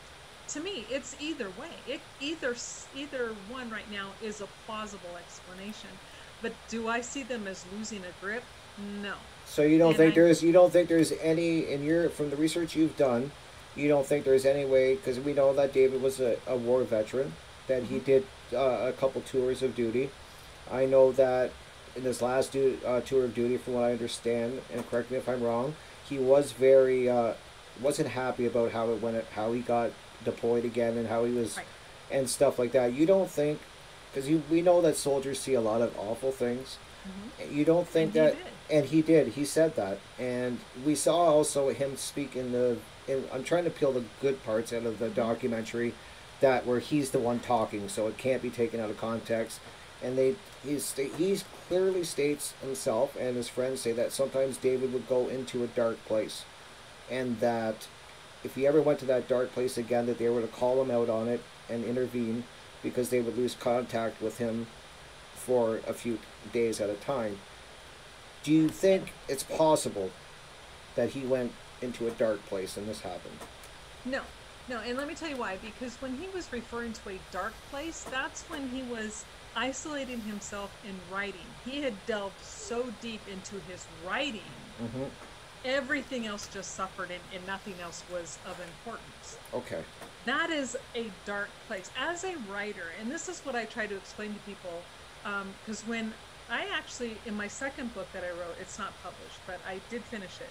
Now, when I finished that book, I actually moved to a different state Okay. and I locked myself down for weeks at a time. I took no phone calls, I didn't look at the internet, I didn't answer emails because I had to focus to get this finished. So unless you write, you don't understand what he's saying by a dark place. He didn't snap. He never lost his temper. But at these times, is if when you're reading his journal, I think this is at the same time when he was experimenting. I think with the mushrooms and stuff like Yes. that in Yes. absinthe. And Yes. then he says, "That was bad. I don't ever want to do that again." I was just gonna say that he did not enjoy it. Like, No, from what not at his, all. not at all. So that's not somebody who's going to snap. And with my time spent at a lot of military hospitals, and then being neighbors to a gentleman who actually was a Vietnam War vet, Mm-hmm. and I've seen these people who snap and just they're off in these, they're back where they were, and it's not pretty. There's no mistaking it. I mean, Wow. it's when somebody says they have PTSD and you see that, you know it's PTSD. Okay. David never showed any signs of that at all. He wasn't happy, which is why he finally told the military, "I'm not going to go do this anymore." He took a stand, and for him, I think that was his saving grace. Mm-hmm. I think that's where he kind of saved himself. He said, "No, I'm not going to do that anymore. I don't care what you do to me, but I'm not going to go carry that gun anymore." Mm-hmm. And he didn't. And he didn't. That's So, true. and then he was working out those experiences in his writing and in his trailer. So it was cathartic for him. It wasn't sending him to a dark place where he was going to spin out of control. Again, it sends you to a dark place because you're so engrossed in what you're doing. Right. He said he even was ignoring his own daughter, and he's like, Yes. "Wait, what am I doing?" And then when he realized that he was treating his daughter the way he felt his father treated him, it was a huge wake up call. He's like, "I can never do that. you know, I don't want to be that kind of dad. Right. And then he set on a purposeful track to get to know his daughter and then to make a better life for his whole family, take care of his wife and his child. And at the end, you know, when we're reading his journal and then you see at the end where he was finally excited, he's like, I know, I finally connected with her. Mm-hmm. That's not somebody who snapped. No, I agree. I totally agree. I just wanted to put that out there because I know people are going to say it's possible he snapped. In fact, my own wife says that it's possible. And what I find kind of weird is, say that the people that we think committed this murder, has anybody tried to, that you know of, you may not even know this, but nobody, is anybody trying to make this movie? Has anybody picked up where David left off or tried to make this movie or continue his work? Because to me, why would they murder him?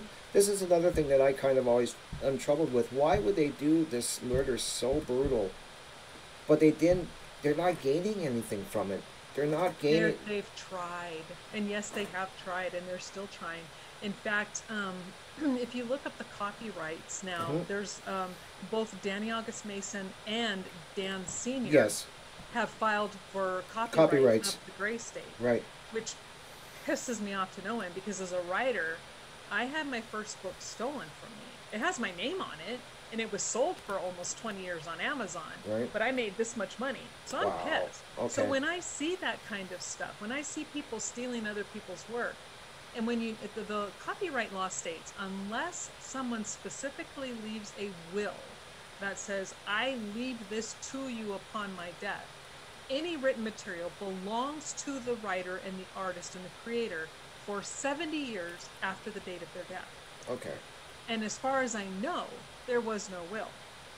Okay. And so nobody has claim to the Gray State, but yet they're all clamoring to get it, and the Gray State guys still keep saying, we're going to finish it, we're going to see this through, we're going to, you know, bring David's dream to life. His dream wasn't for you to steal his work and take his money. Exactly. His dream was to leave your ass because you weren't doing anything. Sorry. That's okay. You're allowed to swear. I'm sorry. You are no, don't not apologize, Catherine. I'm surprised I'm not swearing more because I get upset like you do when I talk about this. So to kind of bring this, let me just bring this into a closure thing. I want you to tell me. Let's tell me the 6 things that make you believe this was a murder suicide. The 6 things that bother you the most in this case, or you can tell me more. I just want off the top of your head, what is it that does not add up with you? And you think that this is a murder for sure. Oh, okay. So it's a triple homicide and not a murder suicide. Sorry. Yes. Sorry. Okay. I stand corrected.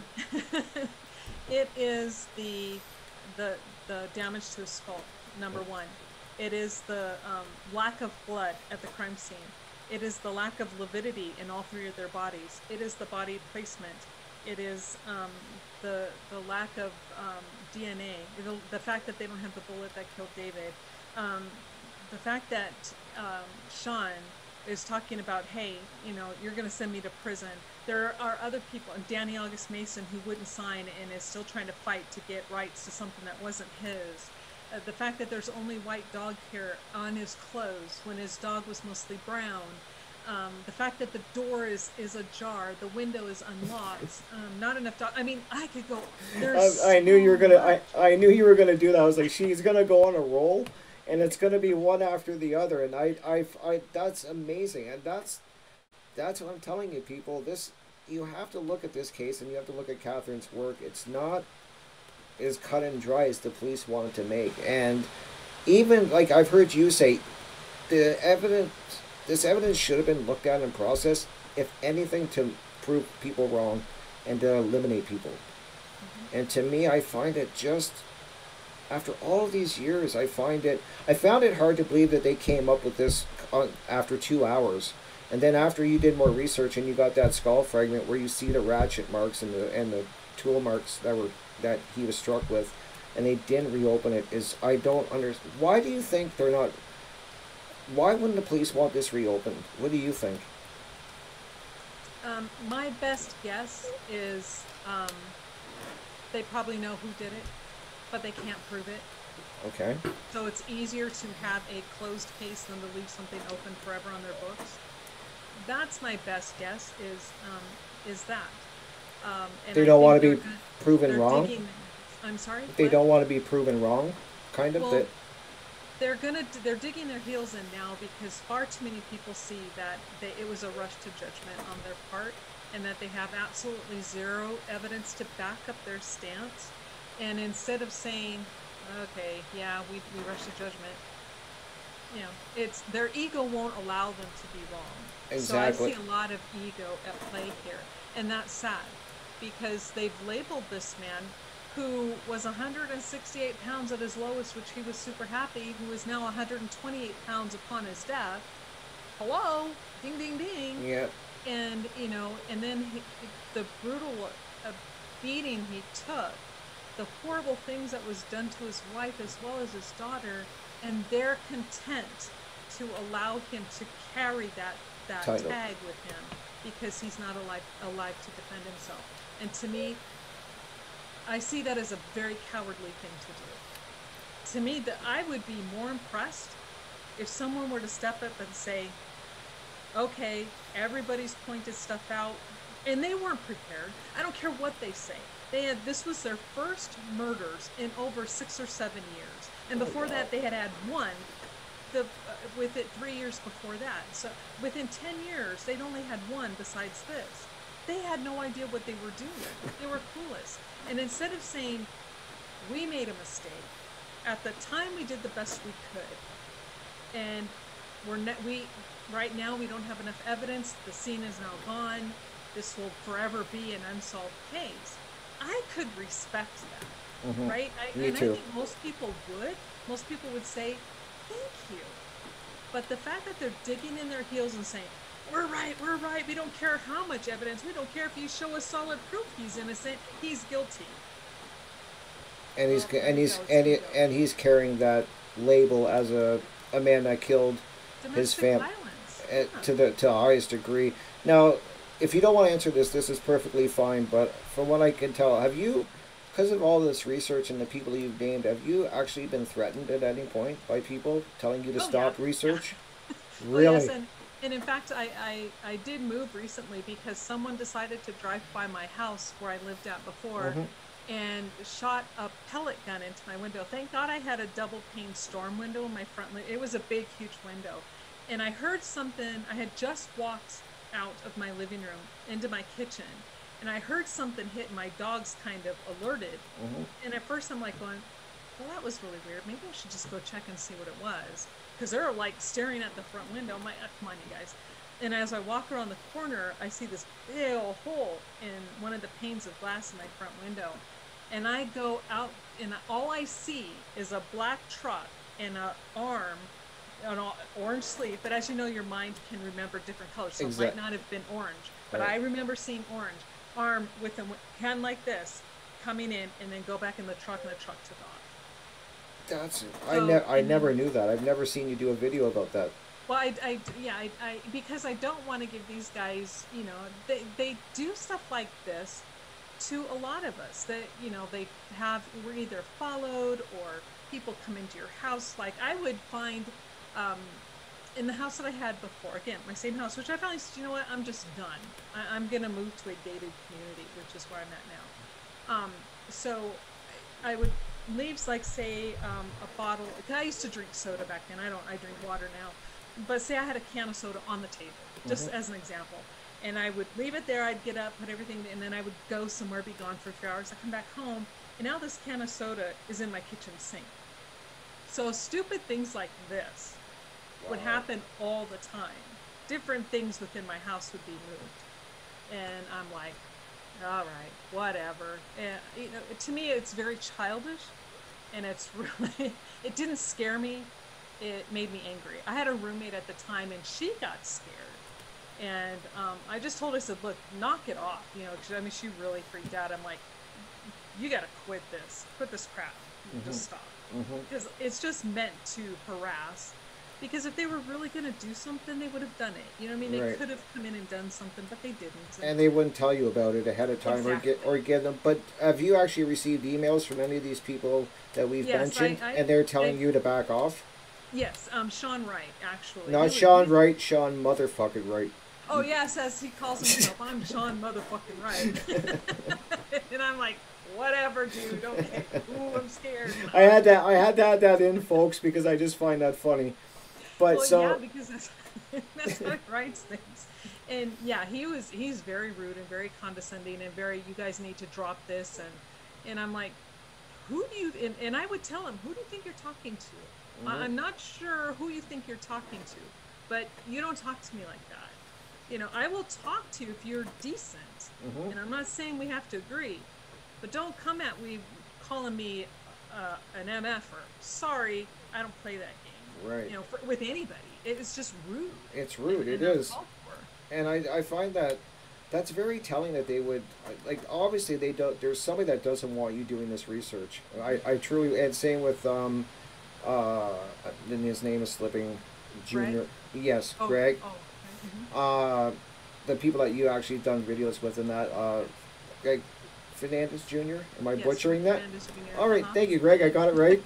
So yeah, like the research you guys are doing is incredible. I truly find it fascinating, and that you guys have kept with it for so many years. This wasn't like something you did for a couple weeks and then you're like, I'm not. You've been on this for years. That's what I'm trying to let people know in this, is that this is something that you haven't just looked at for a couple weeks or even a month or 6 months.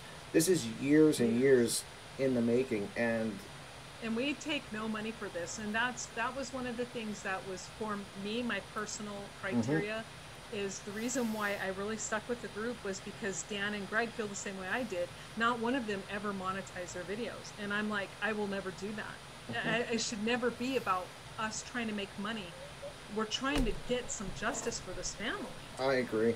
I agree, and it's very. I'm trying to think.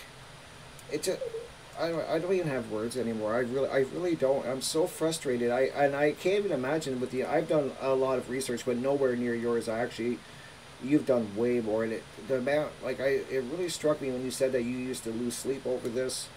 As you went through more files, you would be pacing the floors. Like you really took this on as a. You want David's name cleared. Yeah, I I can mean, tell. I can tell. if like I if when I was reading this stuff, and if what it showed me was that he really did do this, I would have had no qualms to say, okay, you guys, you're just misunderstanding. He did this, and here's why. Hmm. But everything is making this man guilty when he's a victim. And to cause a victim to be a perpetrator is never okay, especially with a vet. I spent all of my time working with most of my EMT work was done on post, Hmm. and different posts, in the United Hmm. States. And at the time, I was married to a guy who was in the military. I'm, I defend our military, Hmm. and so for them to do this, I take it as an affront, a personal affront. Oh, for sure. And it's like, no, it's never okay. Again, if he was guilty, I would be the first one to say, sorry, but he did it. I truly believe that. I've always, that's another thing why I loved your research. I honestly do believe, Catherine, that if you came across right now a piece of evidence that was cut and dry, and you looked at it and said, he did it, you would admit it. You would do a video. I know you would, and you would be like, okay, we were wrong. Here's Yep. the evidence. He did it, but it's not there. At least not that Yeah, I've seen. and that's what I tell people. It's like, at this point, even if they showed me a video of him supposedly doing this, Hmm. I wouldn't believe it because of the skull piece on the floor that the ME fit to his body, and that skull piece tells me he was murdered, and it was cut off his head. Which So he could not have done this. exactly. And do you think there's any ritual, some type of ritual that they were trying? I don't understand. I don't. If you want to kill the family because you're mad, I get it. You want to frame David and say he did it, I get it. But why? What do you think? Why the brutalizing? That's the part that are we just dealing with evil people that want to make a point and hurt a family and kill a family and make them suffer? Or do you think there's like a ritual or a message here? I think it's kind of both. What I see initially is just rage, anger, pure rage. Hmm. And then after that, after they realize what they did, it's like, oh no, now we have to CYA. And from the CYA is where I see a lot of Freemasonry stuff, occult stuff, all being thrown into the mix.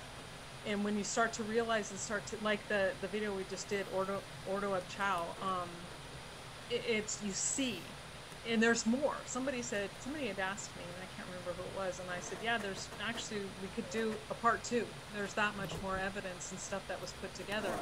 Wow. And when you start to look at it in a whole different way, and again, not saying that's how it went, but it starts to all make sense. Right, and But it's again, like they crammed every piece of like Freemasonry. They wanted religion in it. They crammed it all. They were honor panicking. killing, they did Honor it. killing. They wanted to cover their base. They're like, we're going to throw everything at this, if not to at minimum confuse them, Yep. or something. But I just found that they really, really crammed a lot into that crime And this scene. is, yeah, and this is why I see that it was more than just one person, because of the different elements. This is different mindsets of somebody, coming in and going, oh, I'm going to do this. Oh, that's a great idea. You do that, and I'm going to go do this. And you see what I'm saying? And it's just like, yeah, to me, it's just, and to actually subdue David in the way that they had to have done to get his family to hurt his family, there had to have been more than just one person. Because Exactly. with his training and the way he loved his family, I easily see him sacrificing his life to save them, to get them out. But I that agree. didn't happen. I agree. And now, just to wrap this up, I actually almost forgot, was the last video you did, you showed a lot of, I want people to check your last video out, where I think it's the last one, unless you've done another one. I don't think so. It's the blood, it shows all the bloody clothes that Yep. David was wearing, and that, from what you can tell in your experience, and I could just tell by the, when I look at the bloody clothes, you don't think, do you think it doesn't add up, correct, by the blood on the clothes? There seems to be a lot of soaking blood. Like, there's a lot of blood through all those clothes. Yeah. It's It's soaked through 3 shirts and a pair of sweatpants and onto his underwear. That doesn't come from a single gunshot wound to the head. okay, exact. That's what I was going to ask you. Like, is that Especially, yeah, the pattern that blood makes on his clothes is not indicative of a single gunshot wound to the head. wow? So that the clothes, that's another almost that coincides with the skull fragment. Is that, you got the blunt force trauma, and I remember you saying that the impact was so hard on the skull that it was actually indented on the inside of the, so like the damage went all the way through and left an imprint on the underside. Is that correct? Yes, I did say that because that's what my corner friend was saying, that they suspected due to their experience. Okay. Because of the way the impact was on what they saw. Okay. Wow, and so do you think these blows could have killed, one of these blows is hard enough to kill David? The impact? Yes. Oh yeah, absolutely. I mean, multiple would have left him, rendered him unconscious and unable to do anything. But yes, there were a couple that could have easily could have killed him.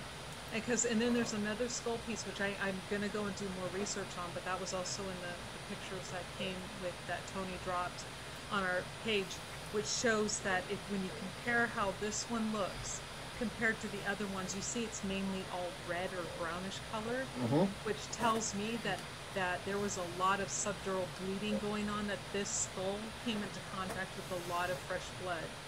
Wow. So he could have been beaten for days, weeks. I don't know for how long, but we know it was multiple impacts. Yeah, but we know he lost a minimum of 32 pounds. And that can't happen after death. I don't know anything about a body that passes away. Like, do you lose weight when you die right away, Like or that. that's an extreme amount of weight for somebody to Because lose? Kamel's, her body weight and Rania's were pretty much right on line with what they were before. Oh, David's really? was not. Okay, I missed that. So that doesn't make sense then. Like, again, like, none of this adds up. Incredible, Michelle. I don't. Is there any? Okay, to wrap this up, is there anything you want to say? Do you want to promote your channel? Do you have any final thoughts on this case and what you want people to look into?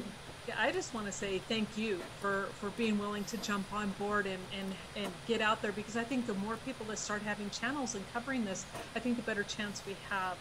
And anything that you need from us or the group, and I know Greg would be willing to help you, Sophia would be willing to help you, Dan when he gets back into the swing of things. You have a whole group of people at the Justice for David Crowley and family page on Facebook. there are so many people, and I have a lot of people contacting me because they're seeing things now. They're picking things up in different photos, and so I'm going back and forth with them, and we're researching what they're finding. There are so many people. It's not just me. It's not just Greg, but a lot of people, and I just can't say thank you enough. But Oh, keep you're it up. very, yeah, you're And very welcome. You inspired me to do this. You really did. I enjoy your videos that much.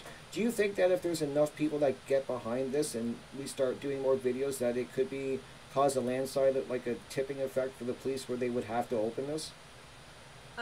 I believe that the more people that cover this, the more attention we will get. And at the very beginning, when the group first started and I first joined the group, Mm-hmm.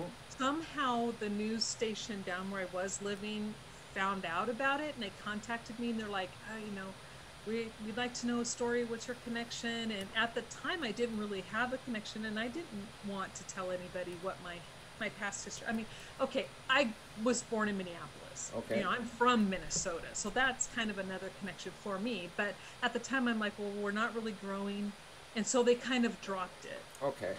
But I think if they knew now, we went from like a couple thousand to where we're at almost 10,000 now Mm-hmm. people in the group, and that now more and more people are starting to do videos. I really think that we'll be able to get the media's attention, at least a local news station somewhere Okay. that would cover it, That would be which will be helpful. amazing. It would be amazing because I really want to help try to clear this man's name. And as you say, I'm like you. If there's ever evidence that comes along that clearly shows he did it, I would be the first to say he did it. I really would. And I wouldn't want to say, I would hurt me to say that because I don't want to believe he had it in him, and I don't believe he had it in him to do this. And I want to see his name cleared, because that's an awful thing to have stuck to your name, that you somehow snapped one day and murdered your family and yourself. I couldn't imagine, and I can't imagine what both families are even going through now. Like, is anyone trying? Where do the families stand with all of this? Are they all for you and doing videos? Or are they staying silent? Um, I don't, I have no idea. I know David's family, as far as I know, they've never contacted me. I suspect at one point Sidra contacted me, but under a different name, but I have no proof of that. Okay. Because they were pretty much at the very beginning were asking me, where did you get this, and so not to stay away from it, but where are you finding your information, I kind of see. thing. But as soon as I let them know where I was getting this and how I found it, I never heard from that person again. So that's what made me suspect it was Sidra. Um, but yeah, the You, families have never reached out to me. incredible. You think they would want his name cleared? I know if it I was would think so. I would Yeah. think that if it was my family member, I would be trying. I'd be backing all of you people up, and if anything, to even improve if he did do it. But let's have a fair investigation. I just don't think. Correct. I think this was. I really think, like you said, this was rushed from the beginning. They didn't have many murder experience, and I think they went in and just said he did it.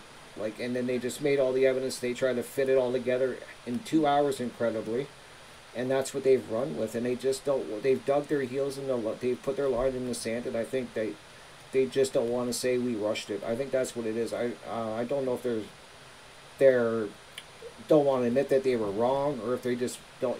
They just don't. Maybe they don't have the funding to reopen it. I don't know. And that could be it too. I think they know they're wrong, but they're, like you said, and like I stated, they drew their line in the sand. They've dug their heels in, and they're not going to back out. We're going to have to drag them out. You have to And drag them well, out, that's and okay. We'll drag them. It's that's all right. yeah. That's exactly what I say. If we got to drag you kicking and screaming, we will. I will. We will. And that's amazing, Catherine. I want to. I know I'm forgetting stuff, so I definitely want to do another interview down the road with you. Are you game for Absolutely. that? Because Absolutely. I know I'm going to think of 100 things when I get off with you. I know it, and I'm sure that happens to you when you do interviews. Yes. I'm going to get off and go, I forgot this, and so I definitely want to do a second one with you, and maybe we could even do one with Greg sometime. I'm game for that. That would be great. Yeah. It would be, and I think the more knowledge, the more awareness we put on this, I kind of feel from the research I've been doing is it's kind of fell into the background a bit after it left, because it's not on Netflix anymore. I checked before we did this interview. I wanted to see if it was still on there. So it's going to disappear, and I don't want that to happen. I don't want this fan to live with that. It really bothers me. I don't want his name being tarnished like this. Right. And So I'm hoping the more that we talk about it and the more videos we do, we can start sparking it up again, like you said, and I'm totally for that. I really want to help. I try to help. Well, I think you're going to do a lot of help, so keep it up. Oh, thank you so Glad to much. have you aboard. Oh, well, thank you. And I can't believe I got to do an interview with you. It's amazing. I've watched so many of your videos, and I was like, someday I'm going to interview this lady because like I said, your research is incredible, and the stuff you've come across, it's really compelling stuff. Anytime I have a friend or a family member that I have a few friends that I'm introducing this case to them, and I send them right to your channel. I'm like, you have to watch all of her stuff in order, and I said you will see what she's pointing out. And when they come back to me, they're like, this is incredible. Like, how did the police come to this? They're like, and these are people that don't know anything about investigations. Yeah, and I would like to give, kind of a shout out. Am I considered an armchair detective? Yeah, probably. But I also had jobs where I worked for some attorneys in a previous life, and they taught me how to research. They taught me where to go look for things. And then again, being part of the FBI profiling groups when internet was still young, when you could do things like that. I mean, I've been blessed to be around people who taught me a lot of very invaluable lessons.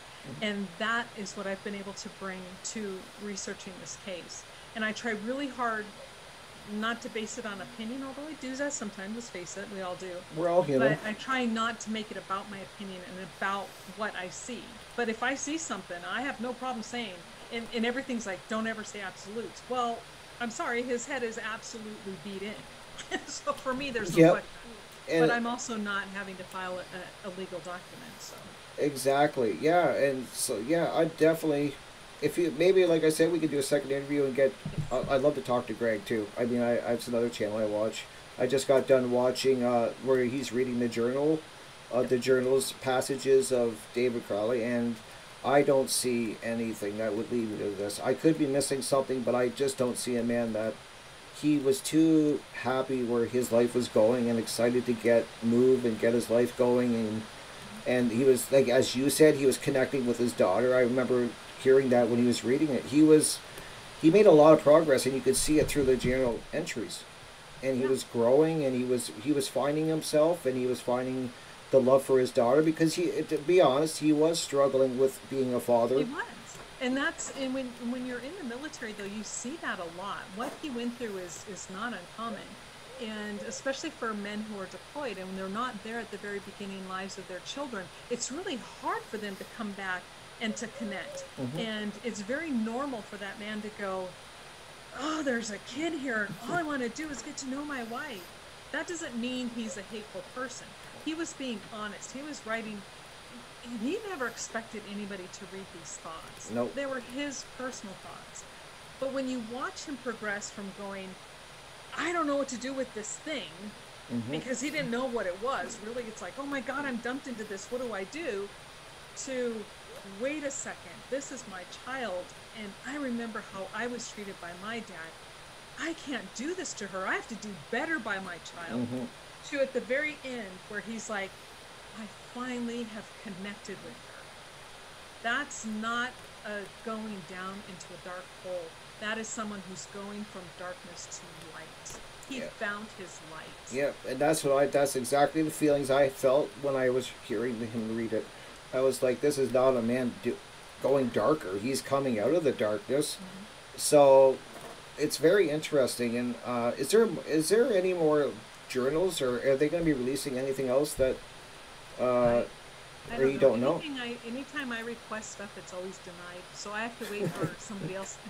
And it's probably because I've not been very nice, and I'll admit it, but it is what it is. But I have specifically requested documents that I was told no, that then were released by Tony onto the page. So there's a lawsuit waiting right there. Wow. But I'm putting my ducks in a row, though. I'm not just going to jump into this, because to deny me and then hand it to somebody else, that is illegal. So that's very strange. Yeah, like I mean, you get the most flack when you're in the right area, the way I look at it.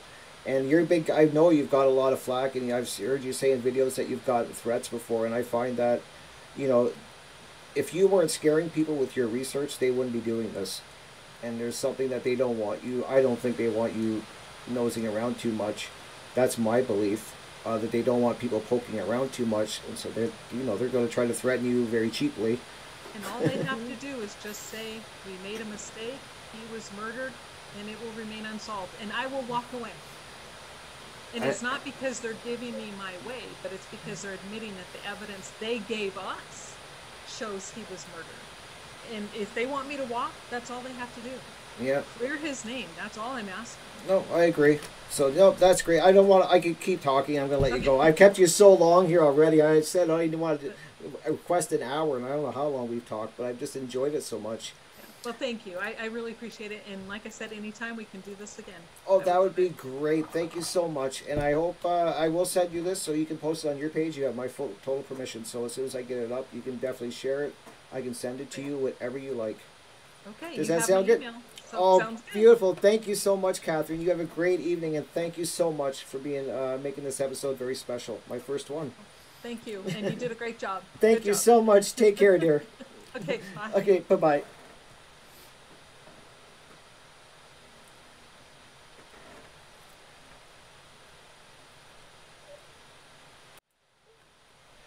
Well, there you have it, folks. What an amazing interview. I'm telling you guys, this was an interview that I've been wanting to do for a long time. And what an amazing guest. I want to thank you once again, Catherine. I know I've been thanking you over and over again, but I just want to thank you again. You guys really, really have to go to her page. It's Catherine Michele. And I want you to, if you're interested in seeing the evidence that this lady has accumulated over years and years of research, I'm talking binderfuls of research, and you want to actually see the evidence that she's found to prove that David Crowley did not snap. He wasn't in, as she said, in a dark place, and that this man was framed. And people, it's so clear, guys. If you just watch the videos and watch other videos too. I'm not saying you have to get all your information just from her page. There's a lot of other pages that go over the evidence too. I hope to get those people on as guests as well, because their research is incredible. And I mean, you heard some of the evidence tonight, guys. I mean, what do you want me to say? When you look at the video and it shows the pieces that she's taught, the skull that Catherine's talking about, the skull piece, and she does shows it and then kind of puts the layers on it so you can see the color better and stuff. You can see the ratchet. You can see it's a ratchet. A socket wrench. You see it, and there's multiple on that skull. You can, as soon as you point it out, somebody points it out to you. You can't unsee it, as Catherine said. You just can't unsee it. And the fact that what's always, as I said in the interview, blew my mind is that these police went in there 2 hours after they get this call. They walk in there, and then they walk out 2 hours later with only 3 shell casings, and they have this all wrapped up neatly. David snapped, killed his wife, killed his child, put a bullet in his head, and it was wrapped up that quick. That neat. Just like that. 2 hours. I mean, I've seen people get into a fender bender on the side of the road. I've seen people get into a fender bender on the side of the road, and it take more than 2 hours for the police to go through the evidence, talk to both people that were, multiple people that were in the car, write their notes, take pictures, all the insurance stuff. It's taken more than 2 hours. But they want us to believe that the police walk into this scene, and all these medical people, they walk into a scene that's have a dog living there supposedly, who's done tons of damage to the body supposedly, to the house supposedly. It's just frustrating, and that's what I want to leave you guys with. If you guys start going down this rabbit hole and looking into this case, and you go to Catherine Michele's YouTube channel, which I highly recommend you go and subscribe to. As you saw, she's an amazing woman. She's very friendly, if you just talk to her with respect, and she answer, even if you disagree with what you find, if you want to have a discussion with her, she's more than willing to sit down and discuss and toss ideas back and forth. As she said, she's all open for that. You just have to be a little respectful, people. Just, that's all it takes is a little kindness. And she was an amazing guest. I'm so happy that she was the first guest of this podcast. I know, guys, it's a little bit rough of a podcast. I mean, I had to figure a few things out here, and it's kind of crazy. Like, it took me a while to get all of this figured out, but it's only going to get better in the future. I'm definitely going to make sure that everything's up, and it's going to get better as we go down the road. But it's episode 1, man. Episode 1 of Crypt Ricks. I've been thinking I had to jump in the pond. I jumped in the deep end, and that's the way I wanted to do it, because I wanted to, get my feet wet and have a little fun doing this. So I've been talking long enough, guys. I'm sorry. I really enjoyed that interview. I thank you all for who have stuck through this long interview. I know it's a long one, but it's one worth listening to. As me and Catherine said, David Crowley, at least in my opinion, I'm willing to say I do not believe did this to his family, and I don't think it's fair. I don't think it's just. There's no justice that's been served. And I just want you to think on closing, what if this was one of your family members? That this happened in your family. Actually, let's make it personal, in your family. And that the family and then the memory of your loved one has to live with that hanging over their memory. That's what people are going to think. That they killed themselves, they killed their daughter, his daughter, he killed his wife, and he snapped one day, just out of the blue. He's going, you could see in his journals, you can see them you read them yourself. The man's life was going uphill. He was embracing being a father. He was embracing being a husband. He was set to move. He wanted to go to Hollywood. He wanted to start, being a movie, started making and creating movies, and multiple projects on the go, and was excited about them. And there's no evidence that they could find in terabytes of information that this man was going down into a dark place, and he was losing his grip with reality, and it just made him snap one day. And I know I keep saying that, but my goal is to get involved, and I've been following this case since the day it happened.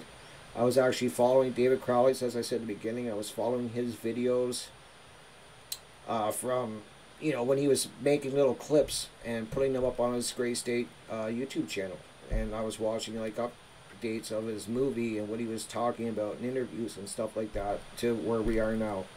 And it's my goal, and I hope that someday enough people get behind this, take the time to do the research, watch people's videos that have done an amazing amount of research, and just maybe someday we can get this case reopened, or at least looked at again, and that this man's name can be cleared. And in my opinion, he can rest. His family can rest. His his other family members can rest, but knowing that he didn't do this, and that if it does ever come to that the people that did perpetrate this murder, who did do this to this family, are brought to justice. Because a scary thought is that if he's innocent and somebody did this to David Crowley and his family, these people have not been brought to justice, and they are living, or could be living, in your neighborhood. And that is something that is very scary to think about, that these people are still walking free. And the amount of brutality that, when you look into this case, that these people did to this family, it's scary. And to me, I can only, as I said to Catherine, I can only call it evil. And that's where I want to leave it. I want to see justice for David Crowley. And I'll leave it with this, and I honestly mean this when I say it. If evidence comes forward in the future where it's a cut and dry, indisputable evidence that David did do this to his family and to himself, I'll be the first to admit that I was wrong, and that it is an awful thing that he did, and that even though the evidence showed, we thought that he didn't do it, there is now evidence that he did. I'd be the first to admit that we were wrong and that he did it, and I think Catherine will back me up and say, when I say that she would admit it, she actually did say that during the interview. She has no problem saying that. If there's indisputable evidence that cannot be refuted that he did it, or that, that he did do it. she would admit she's wrong, and I think everybody researching this case would admit that they were wrong. But as I stand right now, there's just too many red flags all over this investigation, and I've thought that from day one. So that's what I'm going to leave you with, guys. I'm sorry this was, like as I said, a long interview, a long video in general, but you know, to me it was worthwhile, and I want to thank everybody here who checked out this video. Please leave a thumbs up if you liked it. Please subscribe to my channel. I'm going to build this channel up one person at a time, and I'm just want that I'm in it for the slow, steady haul. And that would be amazing. So if you want to subscribe, that would be great. I'm hoping to have more interviews in the future with Catherine and some other people that are involved in this case. And I got other great interviews coming up with a lot of other different things. Like I said, it's a channel about what I've been thinking. So thank you all for joining. Have a great day, great evening, wherever it is where you may be. And please check out my next video. And I'm going to keep you just guessing what it's going to be. Have a great time, guys. And thank you so much for joining in and being part of my very first episode. It's the first one. So thank you for being here. Take care, guys.